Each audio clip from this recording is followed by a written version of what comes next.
বিলটা হলো একটি গণহত্যাকারী সন্ত্রাসী সংগঠনের নিষিদ্ধকরণ সংক্রান্ত একটা অ্যামেন্ডমেন্ট।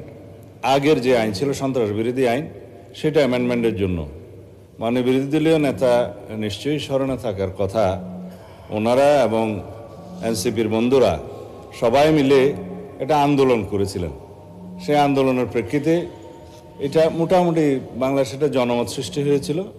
সেই প্রেক্ষিতে তাদের কার্যক্রম নিষিদ্ধ করা হয়েছে সন্ত্রাস বিরোধী আইনে, এবং অ্যাকর্ডিংলি সেটা নির্বাচন কমিশনে তাদের রেজিস্ট্রেশনটাও সাসপেন্ডেড হয়ে আছে।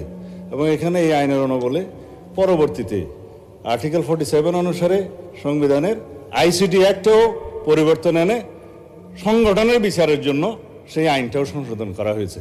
এখন আপনারা যদি এর উপরে আলোচনা করতে চান, আমার মনে হয় সংশোধনের সেকেন্ড রিডিং স্টেজে যদি আপনারা সংশোধনী দিতেন, আলোচনা থাকতো, এবং ফার্স্ট রিডিংয়ে উত্থাপনের পরে যদি আপনারা আপত্তি তুলতেন, তাহলে আলোচনা থাকতো।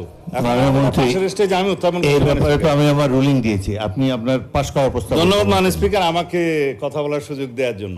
আমি জাতিকে পরিষ্কার করার জন্য এই কথাগুলো বলি। জাতি পরিষ্কার আছে, আপনি মেনে নিয়েছেন, ধন্যবাদ মাননীয় স্পিকার। মাননীয় বিরোধী দলের নেতা মেনে নিয়েছেন।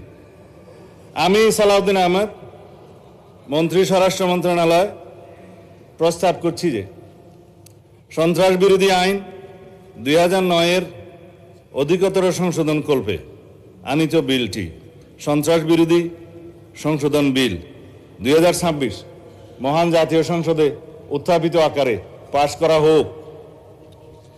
সংসদের সামনে প্রশ্ন হচ্ছে, সংসদে উত্থাপিত আকারে সন্ত্রাস বিরোধী সংশোধন বিল 2026 পাশ করা হোক।